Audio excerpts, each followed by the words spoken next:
प्रिय मित्रों,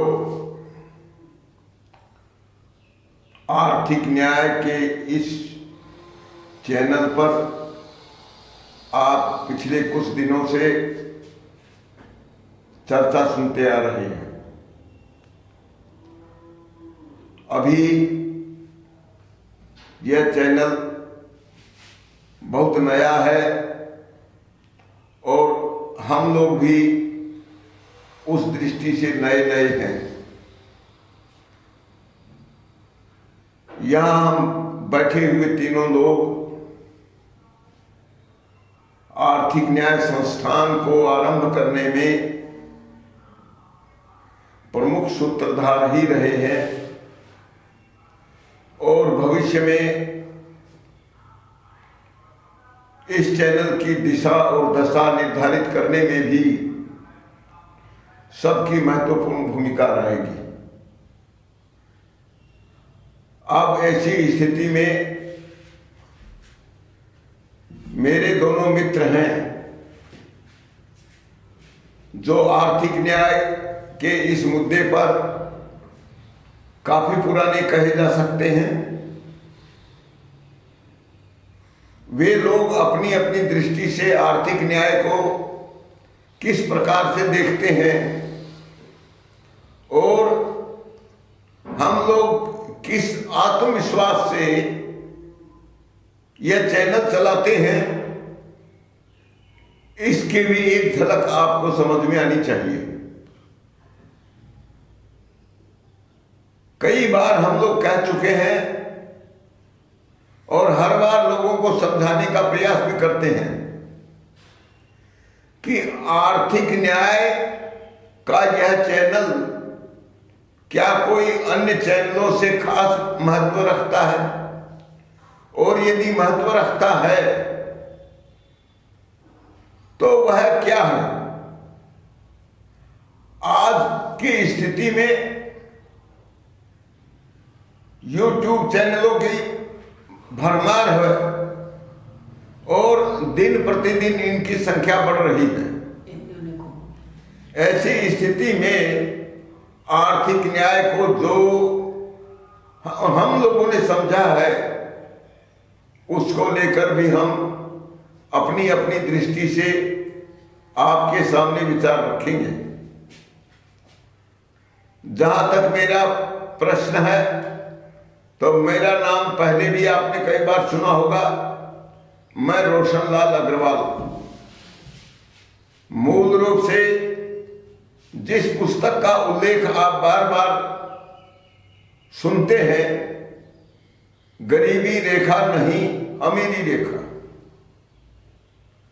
इसका लेखक हूं और मेरे बाकी मित्र भी अपना परिचय स्वयं देते हुए इस बात को स्पष्ट करेंगे कि उन्हें इस चैनल की आवश्यकता क्यों पड़ी और इससे समाज को क्या लाभ मिलेगा। मैं प्रारंभ में इस बात को आरंभ करता हूं और इस विषय को उठाने, इस विषय पर पुस्तक लिखने या इस विषय पर चैनल चलाने की आवश्यकता इसी कारण है कि कोई भी विचार जब समाज में नया नया आता है तो उसे लेकर काफी भ्रांतियां होती हैं और इन भ्रांतियों को दूर करने में काफी समय भी लगता है। ये भ्रांतियां कितनी तरह की हो सकती हैं इसके बारे में तो कुछ भी नहीं कहा जा सकता, बल्कि आज जो स्थिति है अगर हम उसके आधार पर बात करें तो भ्रांतियां वास्तविक हैं, नकली हैं, जानबूझकर पैदा की गई हैं। इस तरह के अनेक सवाल सभी श्रोताओं के मन में उठते होंगे और बराबर हमारा यह भी प्रयास है जो भी मन में सवाल उठते हों उनका निराकरण भी आपसे चर्चा में होना चाहिए। तो मैं जहां तक सोचता हूं, पुस्तक लिखने का उद्देश्य हो या इस चैनल की आवश्यकता का सवाल हो,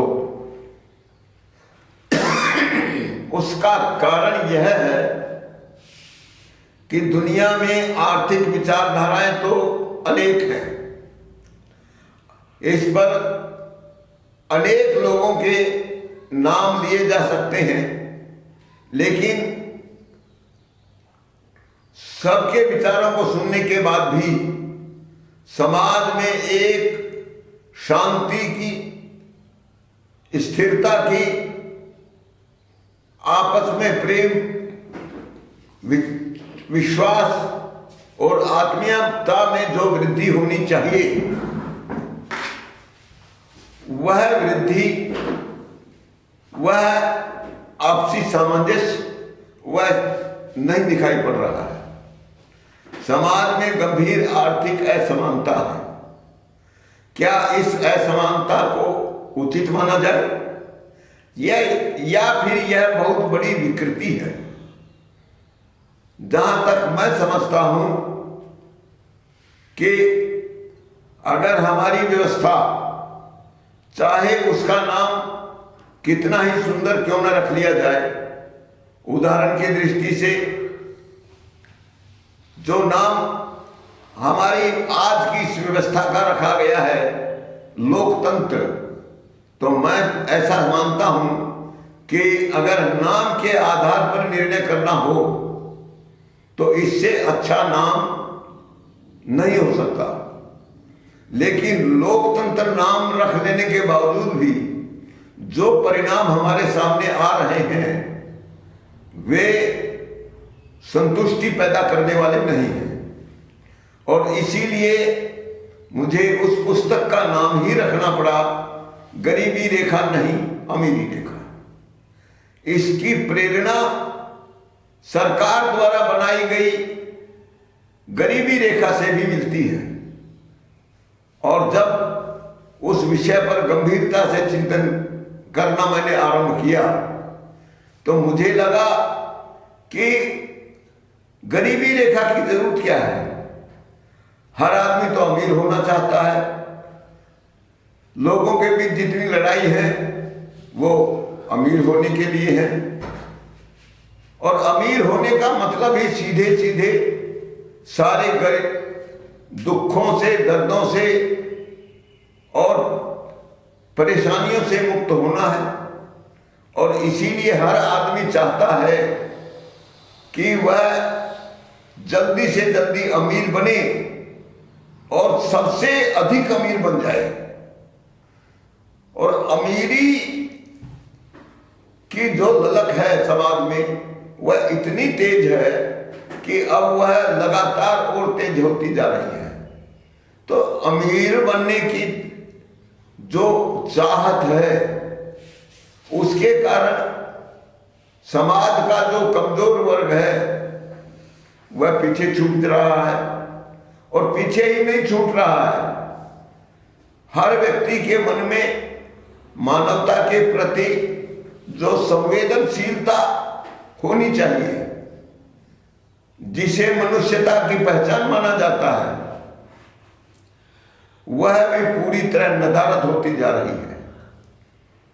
भाई भाई का सवाल हो, माँ बाप का सवाल हो, पति पत्नी का सवाल हो, बच्चों का, बूढ़ों का सवाल हो, सब लोग लगातार आत्म केंद्रित होते जा रहे हैं। और इस भाग दौड़ में कौन छूट रहा है, किसका दिल टूट रहा है, कौन अपने आप को सुरक्षित और कौन असुरक्षित महसूस करता है, इसका विचार भी खत्म हो रहा है। इसलिए आज गरीबी रेखा नहीं अमीरी रेखा पर बात होनी चाहिए। आखिर यह अंतहीन दौड़ अगर इसी प्रकार चलती रही तो मानवता का क्या होगा? और जो लक्षण हमारे सामने हैं वह बहुत चिंताजनक है। उस स्थिति में ही यह पुस्तक लिखने का विचार मन में पैदा हुआ कि अमीरी रेखा बननी चाहिए। वास्तव में गरीबी के लिए कोई होड़ ही नहीं है, तो फिर सरकार ने गरीबी रेखा क्यों बनाई? और बहुत विचार करने पर यही लगता है कि या तो सरकार जानबूझकर मूर्खता कर रही है, या फिर जो आज की व्यवस्था को मुट्ठी भर लोग चलाते हैं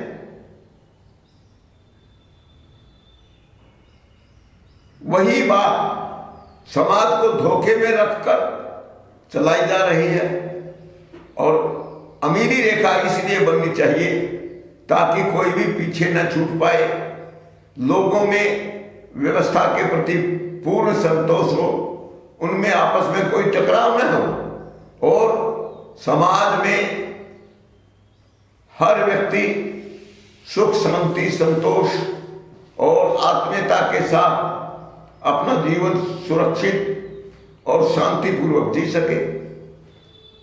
और इसके लिए यह जरूरी है कि एक व्यक्ति के न्यायपूर्ण अधिकार, इसके ऊपर आपस में गहरी सोच बनी।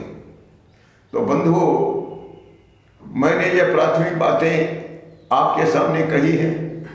अब मेरे दोनों मित्र साथी आपस में चर्चा के दौरान आपस में संवाद करेंगे और अमीरी रेखा बनाने की जो आवश्यकता महसूस होती है उसके ऊपर हम लोगों की चर्चा केंद्रित रहेगी। आशा है अब आप भी इसमें पूरी रुचि दिखाएंगे और हमारे सभी साथियों के विचार सुनेंगे। अब मैं अपने दूसरे साथी माननीय सच्चिदानंद जी, जो बाबा धाम के रहने वाले हैं, आज हमारे साथ उपस्थित हैं। मैं माननीय सच्चिदानंद सिंह जी से निवेदन करूंगा कि आपको अमीरी रेखा में ऐसा क्या दिखता है जिससे आपको लगता है कि इसके ऊपर गंभीर चर्चा होनी चाहिए और समाज में जो कठिनाइयां हैं, जो परेशानियां हैं, आपस में जो टकराव है, उसको समाप्त करने में यह किस प्रकार सहायक है। इसलिए माननीय सच्चिदानंद जी के विचार सुनिए। मेरा नाम सच्चिदानंद सिंह है। परिचय तो एक सामाजिक राजनीतिक कार्यकर्ता के नाते मिल गया है। एक दर्शन जो पूरे दुनिया के लिए लोकप्रिय है और आवश्यक भी माना गया, सर्वे भवन्तु सुखिनः सर्वे सन्तु निरामया। और वह सुख जो है वह अर्थ में छिपा हुआ है। अगर साधन नहीं है तो सुख का कोई महत्व नहीं है। और बड़े बड़े मनीषी लेखक भी कह गए कि साधन के बिना सद्भाव और सद्भाव के बिना साधन दोनों बेकार है। आज की जो परिस्थिति है, खास करके मैं इस देश की परिस्थिति की बात करता हूँ, यहाँ ये सारी चीजें मिटती जा रही है। आज के पूर्व भी गरीबी अमीरी के सवाल उठते रहे, चलते रहे। बहुत सारे दार्शनिक, खास करके राजनीतिक दार्शनिक और राजनीति में भी अर्थशास्त्र को जानने वाले लोगों ने कई तरह की मोटे तौर पे जो धारणाएं रखी, लेकिन उससे कोई स्पष्ट विचार, स्पष्ट रेखा या अर्थशास्त्र जो है वह हिसाब का विषय है। आज तक कोई हिसाब सामने नहीं आ पाया था आदरणीय रोशन लाल जी के लिए किताब लिखने के या इस दर्शन के पूर्व। यह स्पष्ट कोई विचार नहीं आया था, कोई ऐसा परफेक्ट हिसाब नहीं पूरी तौर पे आया था कि भाई इस तरह से हर व्यक्ति को, परिवार, अभी तक तो परिवार की बात होती थी, कुछ केजी अनाज मिल जाए, कुछ 200-400 पेंशन मिल जाए, कुछ इस तरह की परिस्थितियां बल्कि और लाचार बना दिया समाज के हर व्यक्ति को, हर परिवार को। एक अघोषित दबाव, एक अघोषित भय के बीच जीने के लिए यहाँ हर लोग अब बाध्य हो चुके हैं। इस दौड़ में आदरणीय रोशन लाल जी ने जो अमीरी रेखा और गरीबी रेखा नहीं अमीरी रेखा होनी चाहिए लिखा, और उन्होंने जो आर्थिक संपत्ति कर की बात कही है, किताब देखने के बाद अब अच्छी तरह से उसको समझ पाएंगे। और अभी तक बहुत बड़ी तादाद में किसान मजदूर से लेके बड़े बड़े बुद्धिजीवी, प्राध्यापक, अर्थशास्त्री, लॉयर सबों ने पढ़ा, लेकिन अभी तक कोई ऐसी प्रतिक्रिया नहीं इसमें आई कि ये ठीक नहीं। सबों ने बहुत दिल से स्वीकार किया ये ठीक है। इसलिए ठीक है कि इसमें सीधा हिसाब है कि हर व्यक्ति को 10,000 रुपया प्रति महीना मिल सकता है, और उसके लिए 10-12 लाख लोगों के ऊपर ही औसत संपत्ति निकाली गई है उसमें, कि पूरे जो संपत्ति है उसका इवैल्यूएशन और उसमें आबादी से भाग देने पर जो निकलता है, औसत संपत्ति से ऊपर 10-12 लाख लोगों के ऊपर ही अगर संपत्ति कर बैंकिंग रेट के हिसाब से, बैंक इंटरेस्ट के हिसाब से लगा दिए जाए और जो पैसे आते हैं उससे बजट का खर्च निकालने के बाद लाभांश के रूप में बांटा जाए तो 10,000 रुपये प्रति व्यक्ति मिल सकता है। यह सामान्य समझ की बात है। जब परिवार में व्यक्ति के पास पैसे होते हैं तो उनके रहन सहन, हाव भाव, विचार, उनकी शक्ति, सहन शक्ति, सोचने की शक्ति, अपने बचाव की शक्ति, सारी चीज़ों में वृद्धि होती है। एक सुखी समाज तभी बन सकता है जब समाज का हर व्यक्ति सुखी हो। इसका एक ही रास्ता है। आदरणीय रोशन लाल अग्रवाल जी ने जो आर्थिक न्याय पे अपना दर्शन दिया है, जो उन्होंने लिखा है, उसको अमल में लाया जाए। और इसके लिए आज के नेताओं को के ऊपर भी दबाव समाज से बनना चाहिए। नीति निर्धारक तो सरकार होती है कि आज तक इस विषय पर क्यों नहीं चर्चा होती है। कई तरह के कानून बनते हैं, कई तरह के कानून बिगड़ते हैं, आंदोलन होते हैं, लेकिन आर्थिक न्याय के लिए आंदोलन जो है वही संपूर्ण समाज के पूरे संपूर्ण समस्याओं का समाधान है। इतना ही कह के मैं आपसे आग्रह करता हूँ कि आप इस विषय पर जरूर केंद्रित होकर के सोचें, समझें, किताब पढ़ें। सारे पते उपलब्ध हैं। आप चाहेंगे तो आपका संपर्क हो जाएगा। आप बुलाएं, आपस में चर्चा करें। यही एक रास्ता देश और दुनिया और हर व्यक्ति के लिए है। धन्यवाद। चलिए, मैं अब अपने दूसरे मित्र श्री लाल बाबू राय जी से इसके संबंध में उनके विचार जानना चाहता हूं कि सरकार गरीबी रेखा बना रही थी और उसके आधार पर गरीबों को कुछ सहायता देने की बात कर रही थी, तो फिर आपको अमीरी रेखा बनाने की जो आवश्यकता महसूस हो रही है उसका क्या कारण है? साथियों नमस्कार, मेरा नाम लाल बाबू राय। अभी आप देख रहे हैं आर्थिक न्याय चैनल। इसके पूर्व भी हम आप लोगों के साथ मुखातिब हुए हैं। आज परिचर्चा के दौर में विशेष रूप से आमंत्रित हुए हैं श्री सच्चिदानंद सिंह जी। उनके विचार आप सुन लीजिए और माननीय रोशन लाल जी ने जो बात रखी वो भी आप सुन लिए।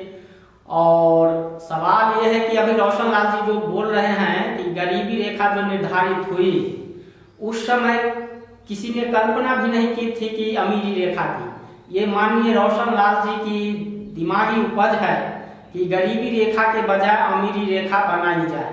इस संबंध में इन्होंने जो पुस्तक लिखी, गरीबी रेखा नहीं अमीरी रेखा, उसका अध्ययन करने के बाद मुझे पता चला, इसके पूर्व में हिंदुस्तान के कोने कोने में जाकर के अनेक संगठन संस्थाओं में जाकर के हम अपना समय दे करके काम करने का काम किए सामाजिक परिवर्तन की दिशा में।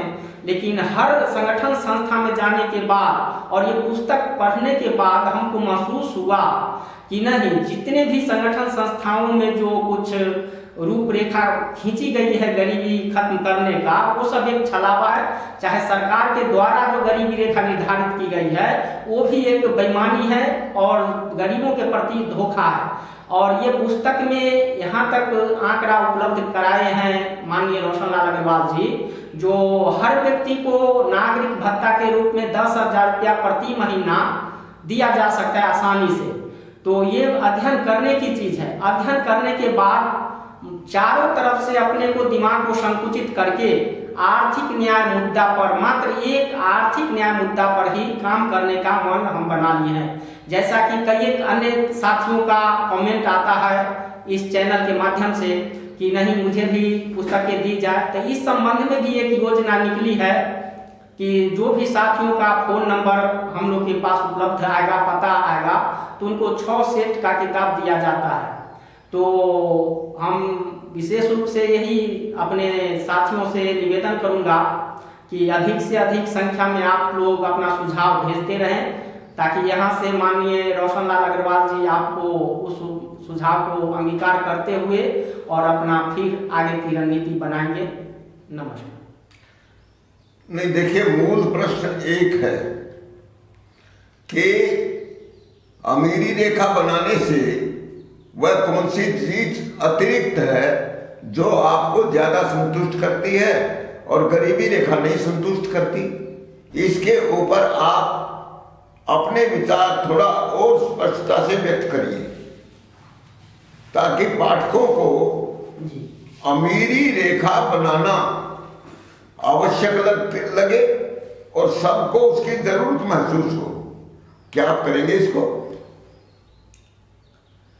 अपने देश में आज मुट्ठी भर कुछ ऐसे लोग हैं जिसके पास अकूत संपत्ति है और वो सरकार को नाम मात्र का वो टैक्स देते हैं अन्य प्रकार से, लेकिन जो मूल उनका जो संपत्ति है उस पर किसी प्रकार का टैक्स नहीं लगाया गया है। तो इस किताब में हम देखे हैं कि एक संपत्ति कर नई बात आई है। इसमें संपत्ति कर लगाने के बाद हर व्यक्ति को जो 10,000 रुपया दिया जा सकता है, उससे ये फायदा इसमें है जिसमें गरीबी मुक्त भारत के निर्माण में इसका बहुत बड़ा योगदान हो सकता है। कोई भी व्यक्ति गरीब नहीं रह सकता है, इसलिए गरीबी रेखा के बजाय अमीरी रेखा बननी चाहिए। ये इस बात से हम पूर्ण सहमत हैं।